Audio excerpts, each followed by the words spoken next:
Alright, so today's topic is a bit different because I saw this video about a bit not too long ago. Like, I only watched it as soon as it came out, and it's talking about like why we should never leave incels behind, and I'm actually in that same camp. But the whole point is that so basically the context around is that this comedian ended up talking about, you know, as it gets like men and women issues, I guess, but it's talking about like the particular like group of people referred to as incels. Now, if you know what incel is, involuntary celibate. Okay, they don't get no play, they don't talk to people, all that stuff, yada yada. And it goes both ways, by the way. So it's both for men and women. So for women, it's femcel, women, incel, that stuff. So now the big point of contention was that, oh, not contention, but the big part is that there's three main points that I noticed in it. So Dr. K actually reacts to the video. So we're going to react to just the parts that I'm mostly interested in. And I'm also going to point out, like, you know, how does one really become an incel? Maybe we can figure out some solutions together, because at the end of the day, when it comes down to issues like this, we have to find a way to solve them. Not really so much just leave them as they are. And just be like, to hell with that. So, let's just get right into it. And but for the record, even though she's a comedian, okay, remember to keep this in mind as the video goes on. Comedy is a way to put on commentary through a humorous lens. So don't ever forget that as we go to this video. So we're gonna analyze what she says, because while we give her the benefit of the doubt, like, hey, we're not gonna take her like as some like malicious person who doesn't see nuance and yada yada. We still have to take what was being said. So without further ado, let's take a peek and see what's going on. Tension, a sexual experience, love, admiration, a conversation to an absolute stranger, and there can be deadly consequences for it. And that's not her fault, but this is what happens. Now is the portion where I bring it down in order to bring it back up. But here we go. That kid that shot up at the University of Santa Barbara a couple years ago, I know, it is hard to keep them straight in America, but this one was different. It is happening. This kid wrote a whole manifesto about how women don't pay attention to him and don't sleep with him, and this is what they deserve. That guy that shot up that Asian strip mall in Atlanta, he had a whole interview about how women don't sleep with him, and he's alone, and this is what they deserve. So now this next part, I'm going to be as clear as possible because this is a Netflix special. So what I say next will be translated into hundreds of languages, and I want to be succinct, I want to be loud, and I want to be clear. So here we go. Let's go. Gentlemen, if you are not having sex, we're not talking a dry spell. We're not talking you're a little shy. We're not talking you're in she lived a number on me, I got a dignity. We're not talking you swipe right, she had a tail, you didn't know till the blossom came. We are talking if you don't have sex, and the narrative of your life is that you are not having sex because women are bitches, women are whores, you're a nice guy, and you deserve better. That is nature's way of saying you should not be having sex, where you failed to adapt and evolve, and there should be no more of your kind. Cheers, mate. If you can't figure it out. And I understand. Women cheer for that. Most men do. Some men are reserved. I get it. I'm a girl. I'm not one of you. And you don't know. You're like, I don't want to cheer for that. That means to leave behind broken floor hose. Leave behind. Oh my God. I can't do that. Yes, leave them. Leave the disease portion of your herd that is broken. They're giving you a bad name. People believe you are good. Come with us for snacks and sex and good-looking babies. And gentlemen, if it still makes you uncomfortable, I totally get it. It might make you more comfortable to know that I stole that entire idea from a man named Charles Darwin. You can Wikipedia. All right, so there is basically actually one major, or sorry, not one, but two, I said three, but there's basically like two major issues that I have like with this whole like commentary that she mentioned. And so essentially, she's talking about Elliot Rodger and what made him, women wouldn't sleep with him, blah blah, and that ended up being like a big contention of why he wanted to start shooting people up. And same thing with the person he mentioned after. And so mind you that the circumstances is more about like what actually made them, not so much as like women, even though in the manifesto says something like that.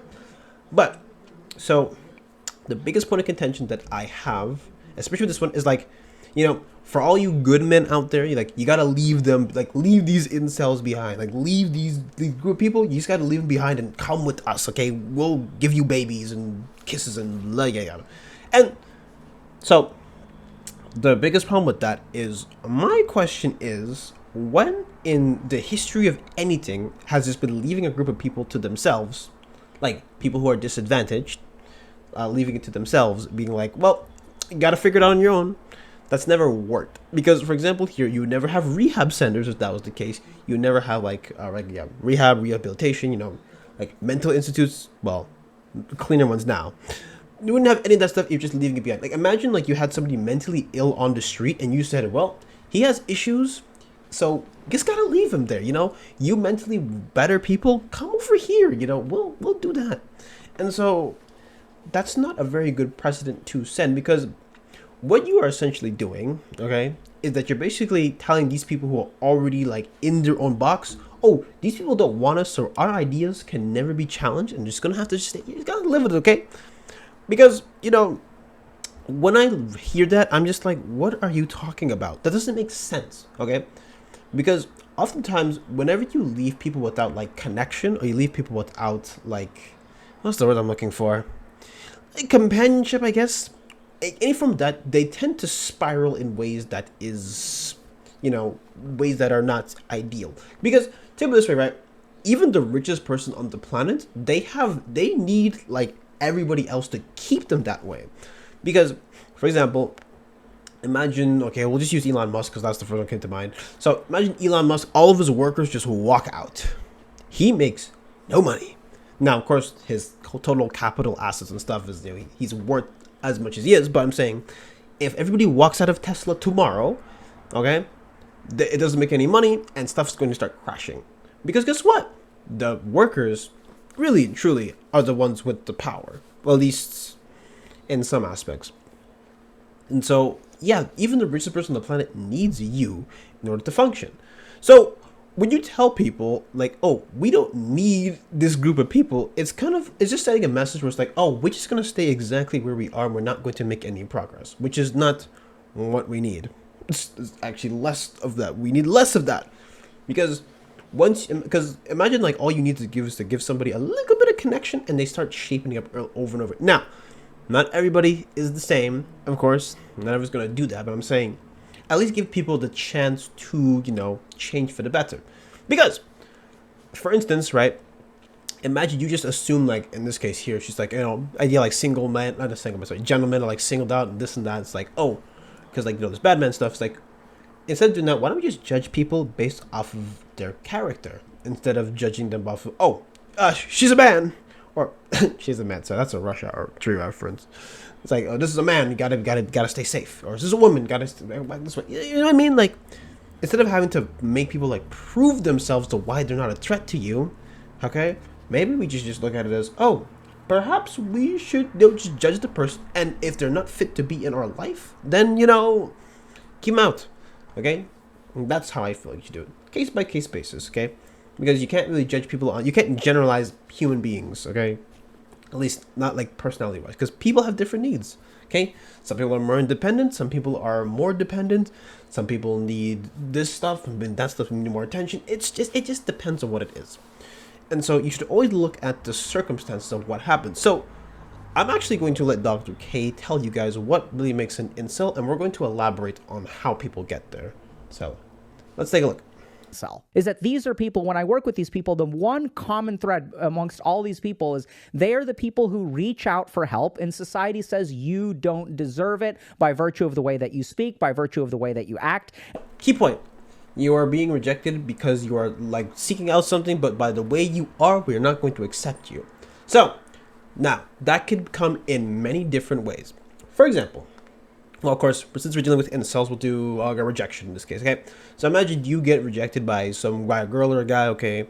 And so what ends up happening is that, okay, you start realizing, they might just tell you, you're not my type, okay? But you might take that as, oh no, I'm too short, or I don't have this, or my hair's too short here, my hair's not long enough, I don't make this kind of money. You're going to think about all those things, right?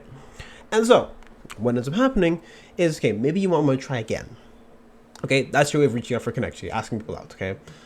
And you'll be like, oh, second time doesn't work? Well, okay, I tried the first time, okay, maybe he just wasn't interested or she wasn't interested, and then you go, oh, okay, but what about this time? It doesn't work. Then third time's the charm, and you fail again.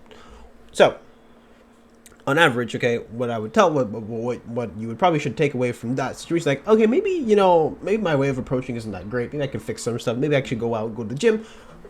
Maybe I can do some tweaks, okay? Now, what someone who has no connection is going to take, like, they're going to take that as something where it's like, oh, so I tried and I failed because I didn't have this. It must be like that for everybody. Now, that's not how it works, but it's kind of that's how it starts, okay? Because they try to reach out, they get rejected, and so what happens? You get somebody who is basically in their own little echo chamber. And so what an echo chamber just does to you is that it just reiterates a feeling that you already have. It just preaches back to you. That's why stuff like the red pill movement got so popular, because you had actual issues going on with, like, specifically men that were finally being broadcasted, okay, like on a larger scale. But of course the packaging wasn't that great, but it still talked about issues that were like important. And so so it gets in there. So once you get those being pushed out to you and you start hearing about it, it's kind of like empowering, okay? Imagine I tell you, you are poor, okay? You don't make a lot of money, but that's just, it's not your fault. Does that sound empowering to you? It should. Okay, basically, I'm telling you, it's not your fault. Okay, don't feel bad about yourself. So that's how these movements start. And so, if we keep pushing that, you're gonna get people who start thinking a certain way. And then the third problem with these these paths, that you're not given any solution. So all you're just stuck in a feedback loop, okay, or like a Mobius strip or something, where it's like you're here, you're about issues, you get those feelings like you know, not reciprocated, but you get them like, you know, pushed onto you, and it's like, oh, you feel empowered, and it just keeps going on. And it also depends on the content you are taking in. If you are only listening to like red pill content, or you're only listening to like, you know, I guess like Playboy stuff or something, I'm just shooting here. And it's like, okay, where it's like, oh, women all suck. That's gonna shape your brain to, you know, wherever it's going. Okay, that's where it's going, because like, oh, so it's like, oh, guess what? You know, the algorithm's telling you, yeah, just keep giving it this way, and that's gonna change the way that you think. But you're not looking at like you're not looking at puppies. Looking at, oh, women are all bad, and so that's literally what it is. So I'm gonna give like a little like example here, and I just found this scrolling on Twitter. Okay, so don't even. This is just a random example, so don't take these at like face value or anything. But for instance, here I have this account. It's called involuntary celibate, whatever. It's like a whole incel account, whatever. So here it says here, and I quote. She tells him that he's perfect the way he is, but doesn't want to date him. Women are the masters of gaslighting and manipulation. So let's actually look at this from two perspectives. I'm going to look at this to like an incel lens, at least as best as I can. And we're going to look at this as the way that I, as a person, am going to see this. So let's start here. It says here, you're perfect the way you are. Don't overthink about your looks. The person says here, why don't you date him then if he's so perfect? And it says, I wouldn't date him, but there is no reason for him to overthink his looks. God made everyone perfect in his own way. Thought so, but yeah, looks are what, I guess I'm going to assume is going to say what is important. So now, as an incel, you're going to see this like, oh, she says he's perfect, but, you know, she won't date him. And so why would I listen to women in general? And so that's it. Sounds right. However, the way I see it is a little bit different. So, for example, here, I don't know who she is, okay? I don't know this person, but from what I'm reading here, like, would you want to date every single person you think is, like, not that bad? Like, you ever heard, like, some stuff about somebody, and then you go talk to the person, like, look, you're not as bad as people say. Are you going to date that person? Probably not. Okay? So, why would you apply that to somebody you don't know? And so my only issue with this interaction, like, she says he's perfect. I mean, let's not put in the idea people are perfect. I mean, there's obviously like deformities, but the important part here is she should encourage like to accept himself. That is what it is. Because, you know, when you really think about it, like people who look less visually appealing or less desirable, they do get, you know, ostracized quite a bit. So if you can show this person, like, you know, try to accept them the way that they are, it's like, you know, I mean, I don't hate your face or anything, you know, it's just like, yeah.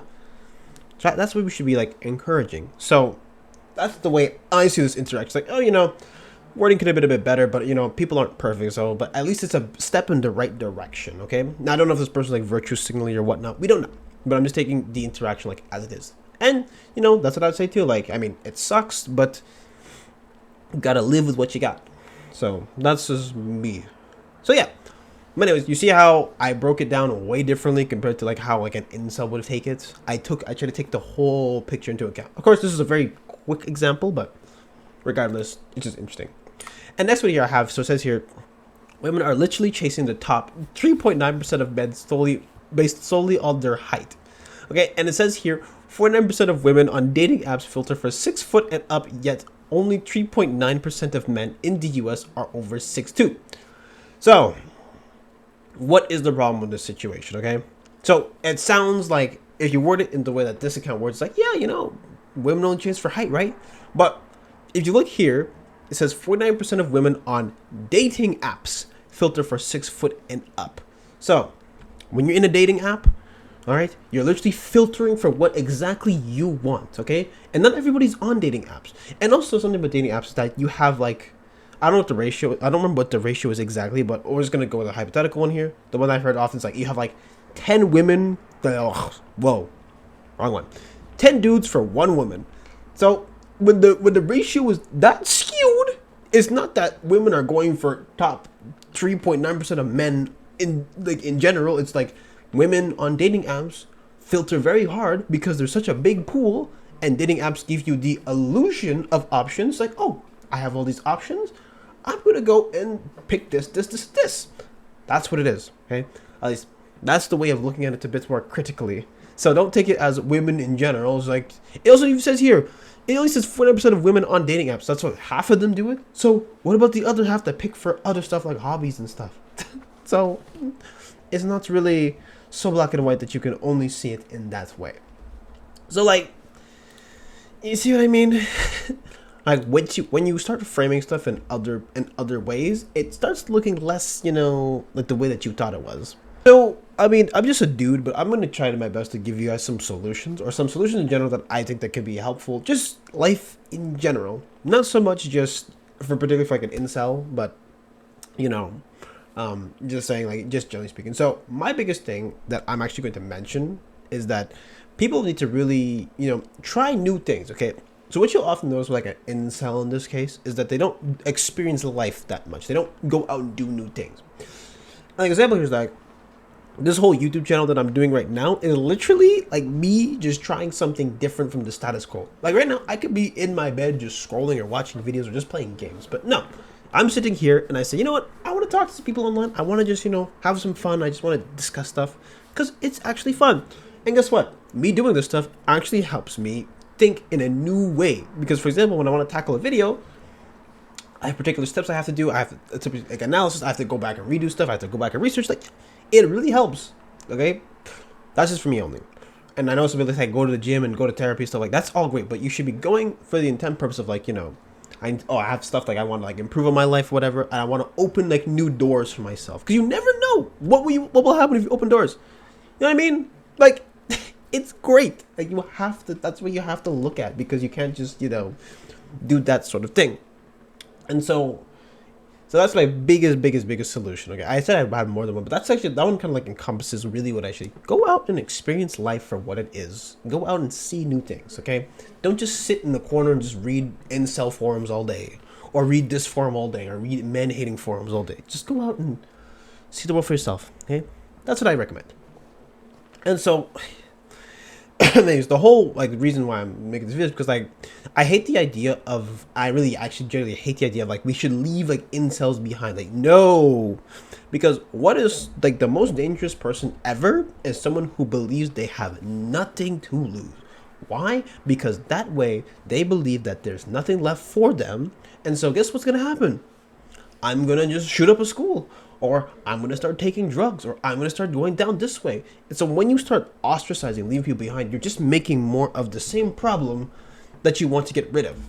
So that's why, from this clip that I saw, this is why I don't like it, because there's stuff that doesn't make sense to me, and you should never, ever leave people behind because of someone like that. Because you can't get laid? No, that's not you should be left behind. Now, I'm not saying all people who are in this camp are also very agreeable. I'm not saying that, but we should give them the option to change and give some personal accountability. That's what we should be doing, not leaving them behind. So you have to give people the chance for like connection and stuff, because once you start doing that, you'll be surprised what you'll see. Okay, so that's what we have to push: personal accountability and personal agency. Because the question I asked people, like, or people ask me like, oh, I can't find this now, I always ask, what are you doing to get there? And then the question might be like, and it's like, I'm doing this. That's your problem. That's what you have to ask. So when you look at like an incel, for instance, okay, or a so-called incel, ask them. There's like, oh, I can't talk to women, and so your question you should be asking is, when you like run into a woman, like say at work, what do you do? If you say I freeze every time I talk to a woman, that's something you gotta work on. So that's what I'm saying. So it's not so like cut and dry is the whole point. But anyways, I recommend watching the full video from Dr. K. It's actually, I mean, if you need that kind of stuff, it really helps. But yeah, so yeah, like I said, I am no psychologist. So I cannot tell you, or no psychiatrist. I cannot tell you the psychological aspect of it. But I can tell you is it's not good for you to be like cut off from connection. And, people's lives intertwine in ways that you will never be able to like fathom how it works. So yeah. Never ever leave incels behind. Don't leave these people behind because you're going to make a bigger problem out of it. So anyways, if you enjoyed this discussion, let me know in the comments below. And I actually want to hear your guys' thoughts on this, because this is actually something where, You know, I'm always interested to hear, listen to read the comments. I have my own points, I have my own perspective, but I want to hear what you guys have to say. So I'll be reading, you know, if the video does well, does bad, is what it is, whatever. Discussion's out there for you guys. So, yeah, if you enjoyed the video, make sure to like, comment, subscribe, and follow my social media below. But yeah, ciao, ciao. I'll see you guys later.